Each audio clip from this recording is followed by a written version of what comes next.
Buenas tardes, soy Diva Yesurún, la única diva de la televisión colombiana, y a esta hora, como ya es costumbre, abrimos el expediente final de un personaje célebre de nuestro país, la recordada actriz Elmira Luzardo, quien se destacó por trabajar en importantes producciones como La Potra Zaina, Yo soy Betty la Fea, Francisco el Matemático, Los Cuervos y muchas más. Que sus personajes eran personajes contundentes. Todos sus personajes tenían digamos que un punto diferenciador. No había un papel que fuera igual a otro. Tenía una gran naturalidad, a ella jamás se le notaba que estaba actuando. Fue una actriz estructurada, nació en una familia de artistas y sumado a eso estudió en las mejores escuelas de arte y cinematografía de Inglaterra, Francia e Italia. Ella en su mundo era infinito.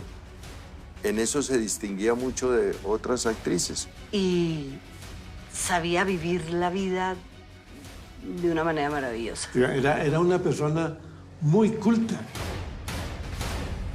Luchó incansablemente por salvar su vida. Elmira no se quería morir. Sacó fuerzas de lo más profundo de su alma para combatir contra la muerte hasta que un día se cansó. Ese tipo de enfermedades tienen algunos momentos en que uno cree que las va a superar, y yo creo que Elmira creía que iba a salir adelante. Y a pesar de su rebeldía, por momentos en que decía no me hago más quimioterapias y no me hago más esto, finalmente sí la hacía y trató por todos los medios. El recuerdo de Elmira Luzardo sigue intacto en la memoria de los colombianos. Aquí en Expediente Final conocerán los aspectos más relevantes de su carrera actoral, sentimental y qué pasó cuando la cruel muerte se la arrebató de los brazos a la familia hace 5 años.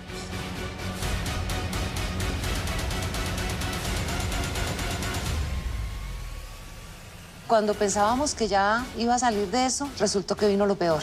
Su mundo era infinito. Ella debió experimentar esa rabia por saber que no podía seguir viviendo.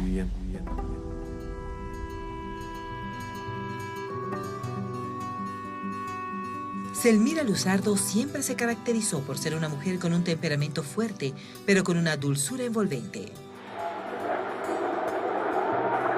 Hola. Tenía ese carácter de mamá y de las Montenegro, eran unas mujeres recias de carácter fuerte que todo el mundo las obedecía.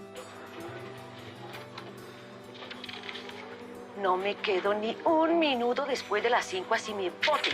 Entonces yo le decía Tasmi. Era mi apodo de Tasmi, era el diminutivo cariñoso del monstruo de Tasmania. Se le hinchaba la vena aquí. Pero ella tenía esa capacidad amorosa de superar eso, no le gustaba estar de mal genio, a ella le gustaba la vida bonita, la vida buena, la vida con alegría. Eso no quita que tuviera un enorme corazón, de una velocidad mental que yo envidiaba mucho, y sabía vivir la vida de una manera maravillosa. Era muy obstinada, en el buen sentido de la palabra. Le gustaba, es decir, lograba lo que se proponía y era también irreverente, no comía cuento. Ella quería todo ya y quería tener todas las experiencias y conoció el mundo entero, yo creo. Fue privilegiada en muchas cosas porque, pues sí, la vida fue generosa con ella, nunca le faltó económicamente nada, entonces se pudo dar, digamos, esos lujos y los aprovechó al máximo. La experiencia que tuve viajando con ella a la China y a Tailandia, que es un aspecto también para resaltar, era su curiosidad por todas las cosas. Una persona que preguntaba, una persona que se quería enterar. Ella vivió en Italia un tiempo, en Roma, y tenía un sitio que le fascinaba. Me acuerdo que Sperlonga, yo estuve allá con ella alguna vez. Tenía alquilada una casita sobre un acantilado con una vista de mar maravilloso, y era una persona que era capaz de pasar días enteros sola, feliz. Ella era muy sociable, pero no necesitaba estar llena de gente para hacer lo que quería y para pasar contenta. Como era una persona tan inteligente, era una persona rápida mentalmente, tenía la respuesta para todo en el acto. Ella no escatimaba un ápice de energía en vivir cada segundo de su vida al máximo. Nació en el seno de una familia de artistas. Era la hermana menor del cinematógrafo Julio Luzardo y de la talentosa actriz Consuelo Luzardo, quien la ayudó a ingresar a la televisión.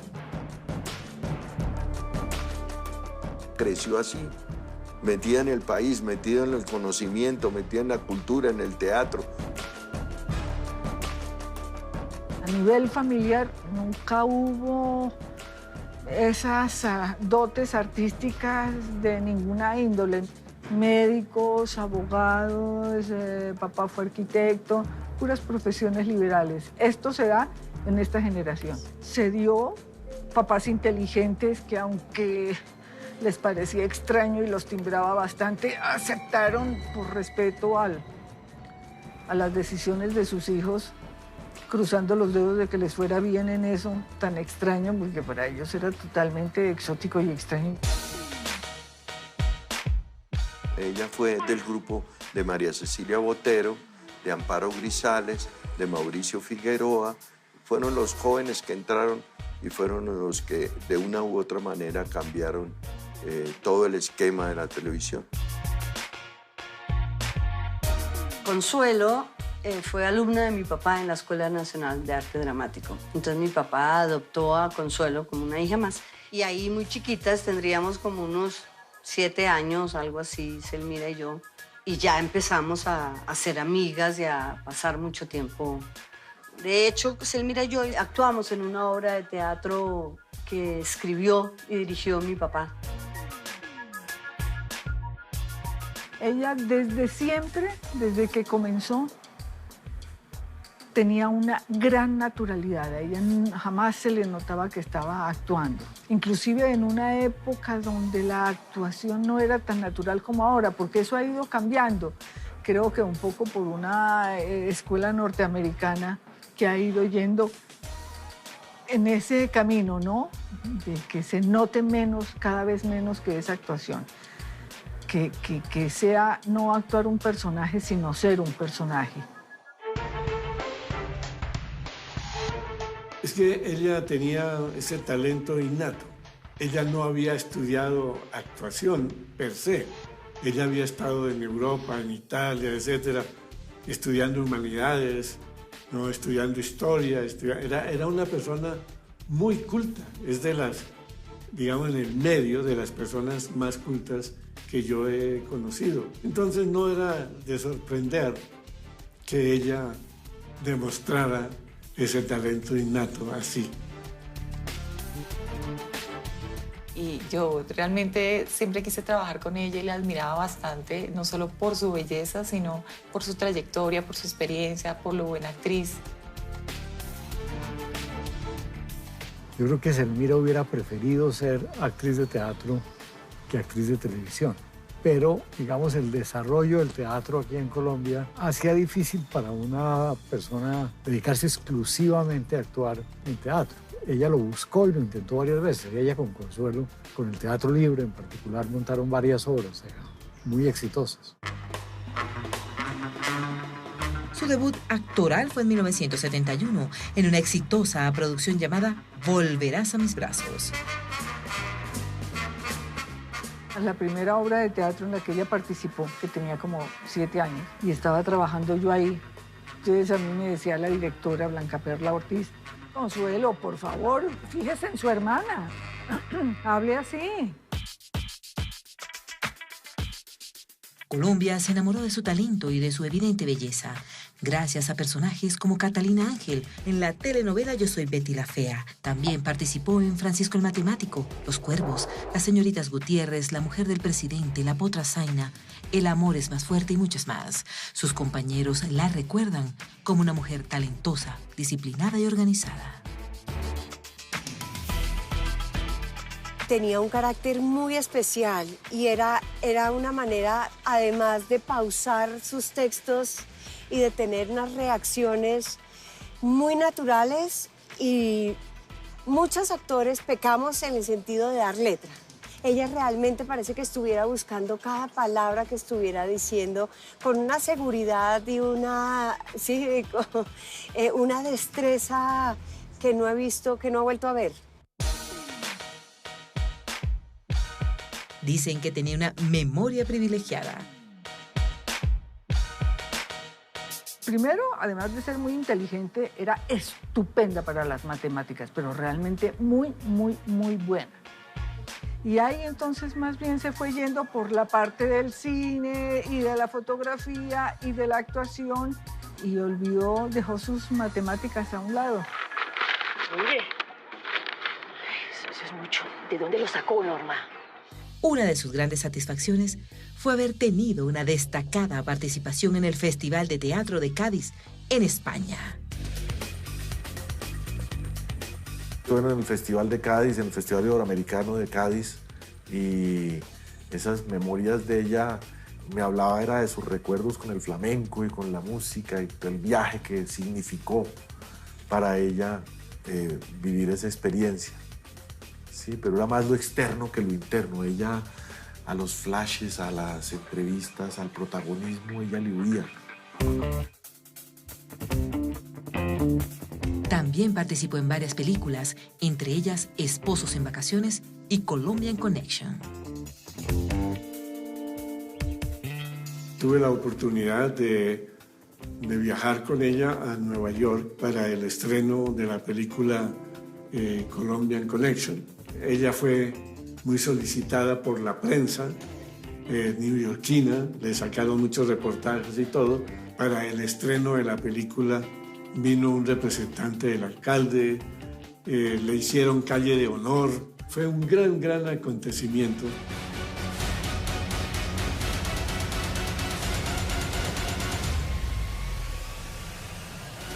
Esta enfermedad, como no discrimina, entonces terrible. Jamás se le notaba que estaba actuando.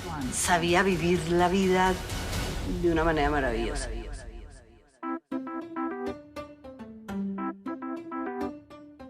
El gran amor en la vida de Selmira Luzardo fue Juan Escobar, sobrino del expresidente Alfonso López Miquelsen. Yo la acompañaba mucho a la finca de ella, en la isla. Y claro, eso eran millones de anécdotas y millones de recuerdos con Juan.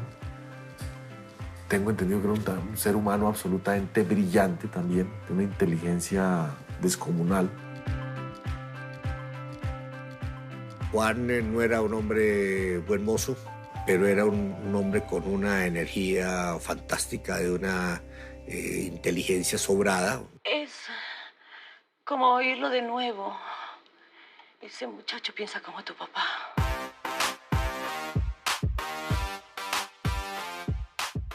Una tarde estábamos con Juan ahí sentados frente a la pista de baile y aparecieron dos niñitas, jovencitas, muy bonitas, y se pusieron a bailar. Una de ellas era Selmira y la otra era una niñita Obregón. Juan la miraba y la miraba y la miraba, y de pronto ellas pararon y se fueron para otro lado. Y entonces Juan me dijo, yo a esa niña me la voy a conseguir y me voy a casar con ella.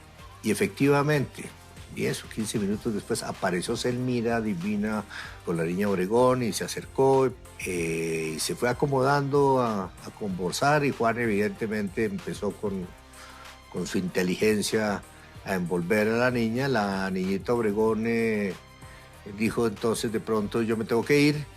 Y yo, por supuesto, que ya tenía lo que me había dicho Juan, le dije, bueno, yo también me tengo que ir, y los dejé ahí. Ese fue el primer encuentro con Juan, y así fue. Y era una pareja muy interesante, porque estando en campos muy diferentes, uno veía los temas que les juntaban, en que se complementaban, en que se estimulaban.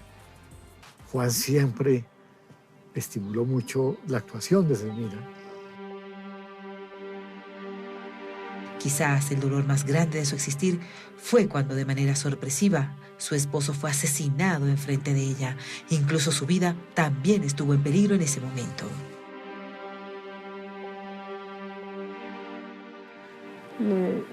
Le disparó un celador. Fue muy doloroso y uno todavía no lo acaba de entender y no lo acaba de superar.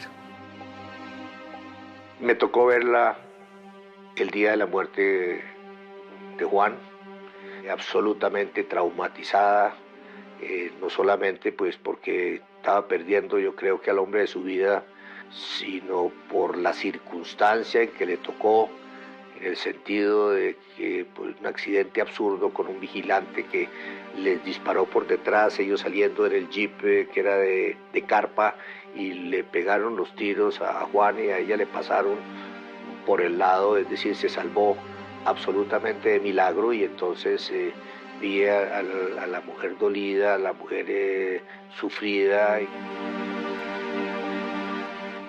Ella le costó muchísimo reponerse de eso y de verdad encontrar una pareja. Entonces ella duró mucho tiempo en que pues, salía con mucha gente, tenía muchos amigos y todo lo demás, pero como enamorarse, como estar tan feliz como yo me acuerdo que ella era con Juan, yo nunca la vi tan feliz, nunca. Creo que nunca logró encontrar ese complemento. Su entrañable amigo Gustavo Nieto Roa tuvo un sueño premonitorio. Jamás olvidará aquella noche.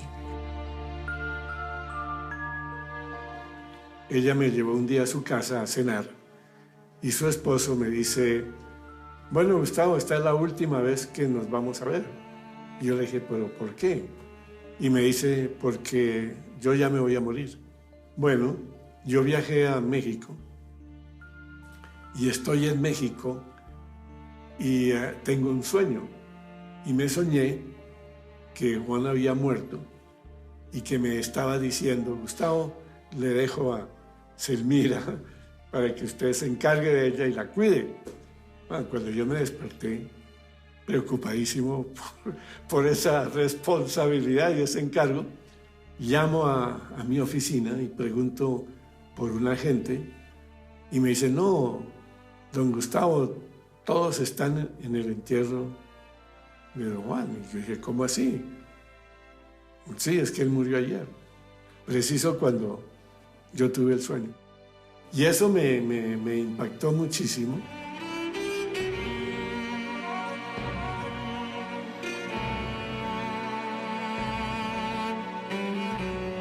Pero es una cosa que yo creo que no se supera jamás. O sea, yo creo que ella, hasta el día en que ella misma murió, sentía el dolor de la pérdida de Juan. Eso la marcó para siempre. Esa era una relación absolutamente hermosa. Además, que se haya quebrado de esa manera tan dramática y triste, la marcó para siempre. Luego, Selmira fue quien me presentó a Eduardo Caballero Calderón, el autor del libro Caín, en base al cual hice yo la película. La idea era que Selmira iba a ser el papel protagónico de Caín, pero ya a última hora, cuando íbamos a rodar y hacer la película, Selmira cambió de opinión y me dijo, es que a mí me ha dolido mucho el caso de mi marido y no me siento que yo pueda tener la fortaleza, etcétera, para estar en la película. Empezó a viajar mucho, a salir, a tratar de que su mente se ocupara en otras cosas, porque estando acá era estar muy en contacto con el dolor que le causó eso. Entonces buscaba su manera de que ese dolor lo pudiera equilibrar de alguna manera con otras cosas. El ajedrez se volvió su refugio. Las tardes las dedicaba a jugar y a distraer sus dolores en el tablero cuadriculado de 8 por 8 casillas. Jugar a las 64 posiciones de las piezas le minaba un poco el dolor de la soledad, y entre alfiles, caballos, torres y peones se volvió una gran deportista. Una jugadora de ajedrez impresionante, una jugadora pero los contemporáneos a ella, grandes ajedrecistas colombianos, le temían porque era implacable en el juego. Y ella perdía y decía, venga, otra vez. ¿Sí? Y era muy raro verla perder.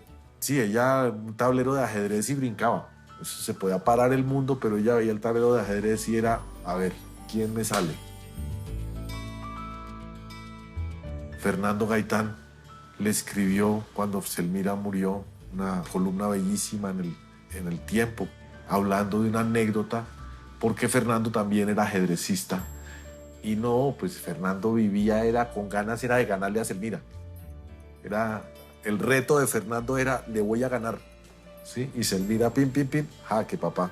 Entonces hubo un torneo de ajedrez femenino y vino una gran ajedrecista rusa a Colombia y Fernando Gaitán se dio a la maña de meter a Selmira en ese torneo y Selmira jugó la final con esta mujer. Entonces Fernando lo cuenta ahí muy lindo.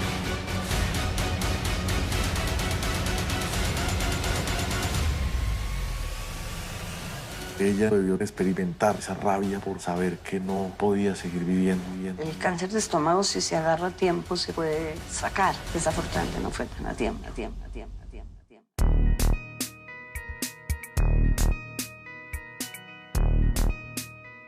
Con el correr del tiempo, se volvió a enamorar, esta vez de un guapo italiano.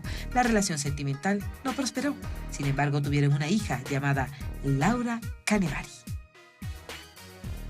Un hombre de cine que conoció aquí en Cartagena. Estaba en París, estaba viviendo en París. Y entonces la llamó Julio Sánchez Cristo a decirle que con la programadora del papá, con Hess, que habían resuelto hacer dramatizado. Entonces ella leyó la sinopsis y dijo, ya se viene el invierno acá. Me llevan a mi país. Me dan trabajo y encima de todos los exteriores son en Cartagena, ¿cómo no me voy a ir? Y ahí en el Hotel Caribe conoció a Marco Canevari, que él estaba con su padre, también escenógrafo. Y ya después empiezan a verse allá en Europa, de Roma a París y de París a Roma. Además la vida de él estaba allá, su cine, todo. Entonces no, terminó devolviéndose, ya solo se veían cada año, y ya la niña y no sé qué, pero ya se terminó esa relación, se fue apagando.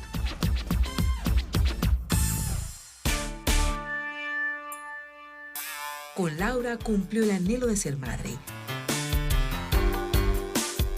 Yo no sé en qué momento Selmira toma la decisión de que quiere ser madre, porque ella no fue que tomar la decisión de volver a casarse y fue madre. Tomó la decisión fue de ser madre. Y buscar un parejo con que se entendiera bien y con quien pudiera compartir su hija, que era la relación que tenía con su segundo compañero, yo no sé cómo. Su hija es el producto de esas ganas que tenía de ser mamá y de pronto de no irse de este mundo sin haber también pasado por la maternidad, y una mamá maravillosa, una mamá compañera, parchera, o sea, ella fue muy buena mamá.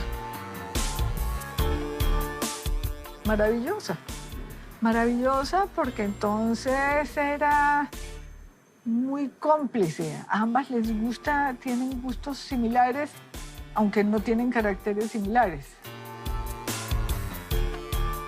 Abierta, su hija podía viajar, podía disfrutar, podía estar, o sea, no era una mamá gallina aprensiva, así protectora. El centro de la vida de Selmira era Laura.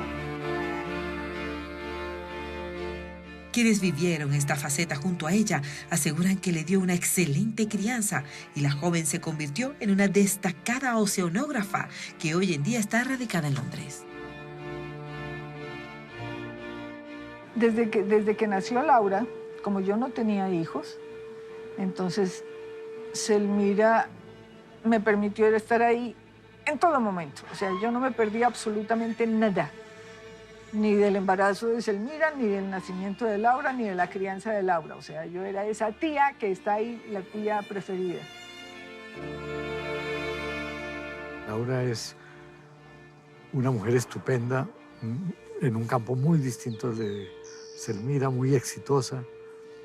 Y eso muestra también, digamos, el temperamento de Elmira. Ella nunca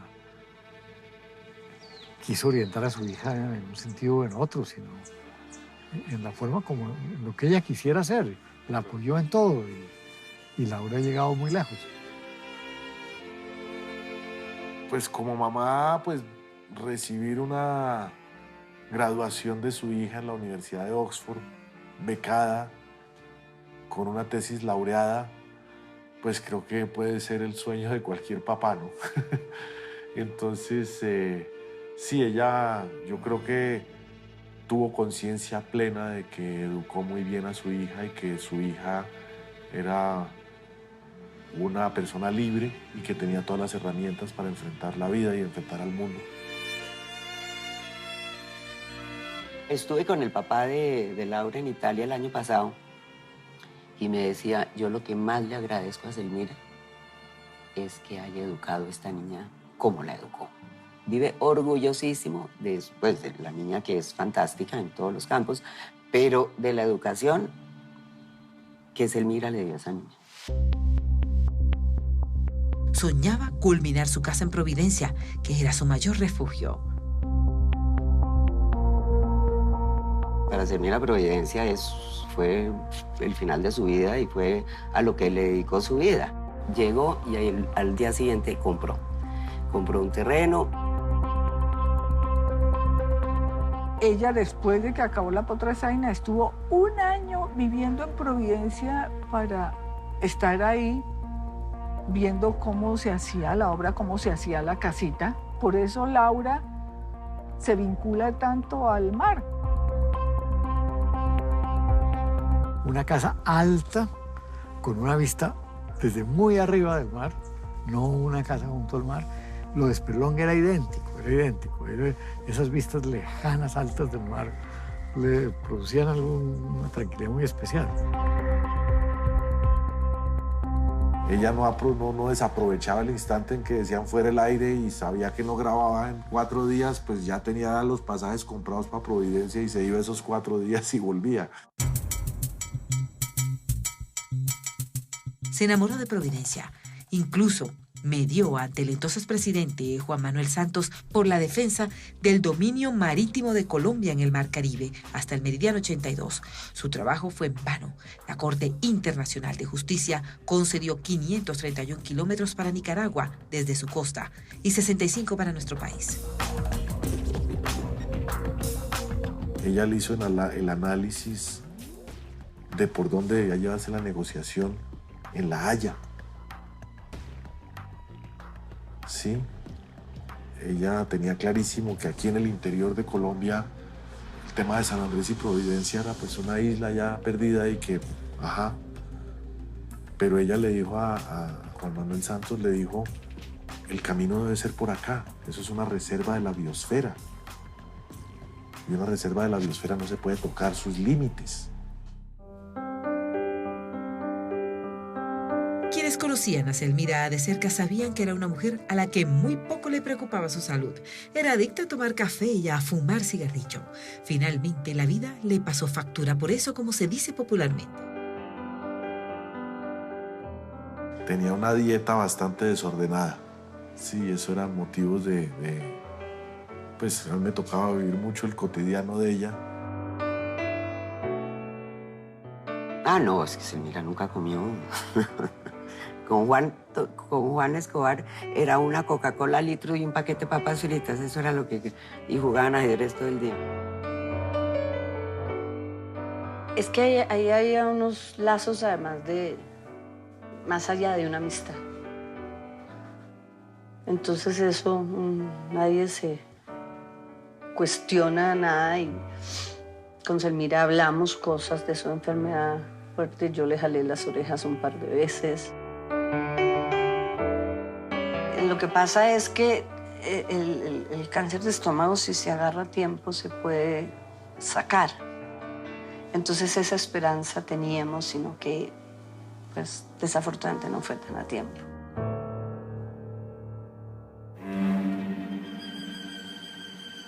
Durante 2 años, Elmira Luzardo luchó contra el cáncer. Empezó a recibir quimioterapias, terapia dirigida y otros tratamientos para intentar tener esta enfermedad controlada. Ella la luchó, realmente la luchó y a pesar de su rebeldía por momentos en que decía no me hago más quimioterapias y no me hago más esto, finalmente sí la hacía y trató por todos los medios. Lo que pasa es que era un tipo de cáncer demasiado, y cuando pensábamos que ya iba a salir de eso, resultó que vino lo peor. De hecho, cuando supo de su enfermedad, a mí me aterró cómo lo asumió en el primer momento, con la gran posibilidad de la muerte por delante, la fortaleza con que lo asumió y cómo decía que, pues ella afortunadamente ya su hija estaba al otro lado, ya tenía todo concreto y si se tenía que morir, pues lo iba a asumir. Y era con una cosa muy firme. No, eso no quiere decir que no hubo momentos de tristeza, que no hubo momentos de miedo.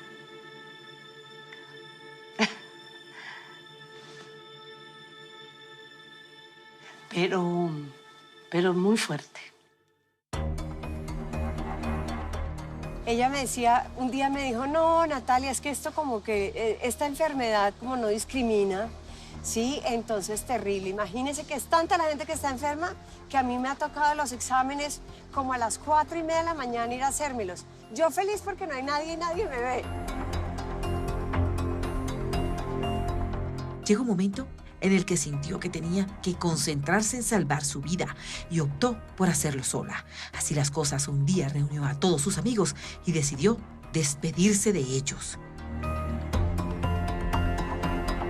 Fue un momento absolutamente admirable de ella en el cual nos explicó que estaba con un cáncer invadida, que le estaban dando unas semanas o unos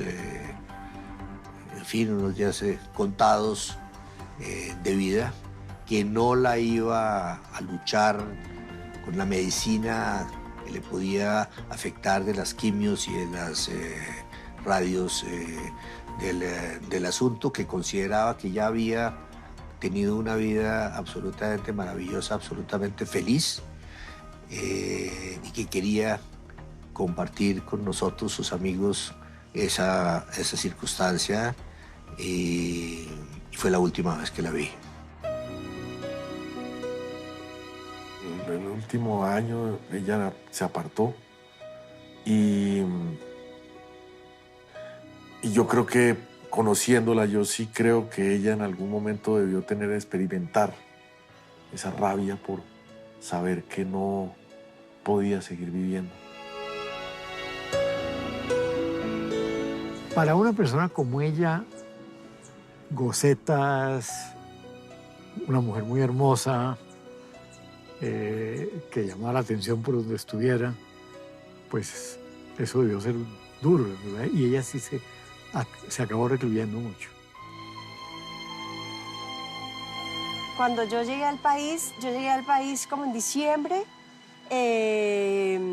inmediatamente la llamé y me dijo, no, Nata, ya estoy muy mal, o sea, yo ¿para qué le voy a decir mentiras? No quiero que me vea así. Y yo, pero ¿qué tiene? No importa. Me dice, no, hablemos por teléfono, pero es que no quiero, de verdad no quiero. Y se lo respeté hasta el último segundo que sí. Cuando algunas enfermedades terminales llegan a un cierto punto en los cuales ya paran los tratamientos y se entra en la etapa en que se llama cuidados paliativos. Eso quiere decir que de aquí hasta que te mueras vamos a darte todo lo que podamos para que no te duela. Eso entendí yo y vi yo que es lo que llaman cuidados paliativos. Luego de varios meses de luchar incansablemente contra la cruel muerte, esta decidió que era hora de llevársela consigo. Selmira estaba cansada, pero tenía una satisfacción enorme por haber logrado cumplir la mayor cantidad de sus sueños, por ver a su hija convertida en una mujer talentosa, valiosa y destacada en su profesión, por saber que Colombia la recordaba por los personajes que interpretó a lo largo de su carrera con cariño y admiración.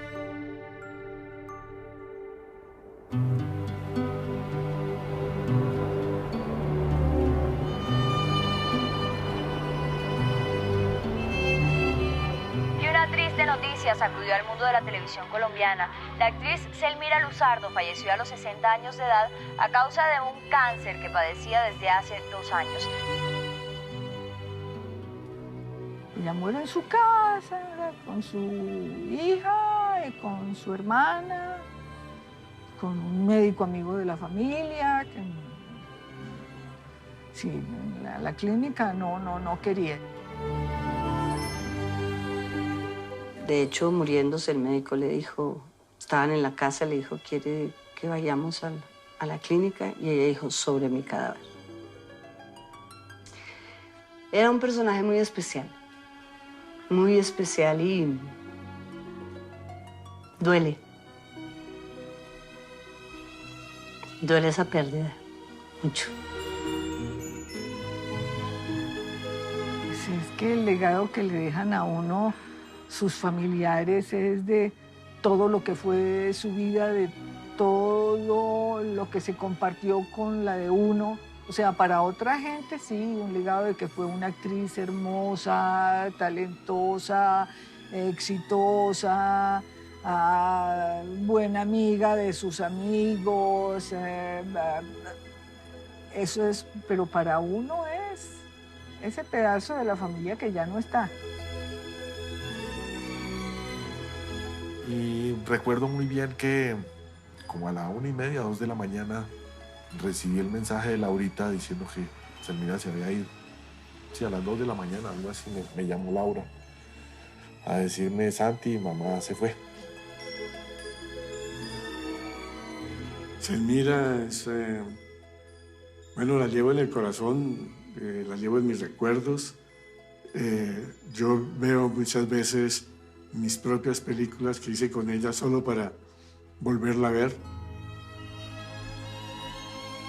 Colombia, en esta actriz que muere tan joven, porque Selmira tenía 61 años cuando fallece, de una afección respiratoria producto de un cáncer que ella tenía, pierde a una actriz maravillosa, a una de las actrices que todavía podría estar en escena. Además, esa alegría que ella tenía y que desbordaba donde llegaba era increíble.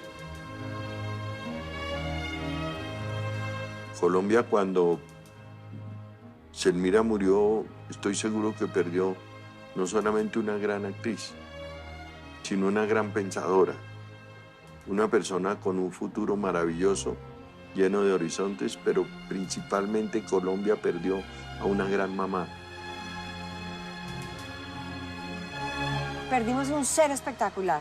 Perdimos a una persona llena de humor, con un humor maravilloso, con un sentido de la vida esplendoroso. Su hija se radicó en Londres. Su hermana Consuelo sigue siendo una de las actrices más importantes de la televisión. Colombia sigue recordándola por su carisma y gran talento, y sus amigos la extrañan de una manera indescriptible. Yo tengo como una carga encima mía porque yo no pude estar mucho al final con ella.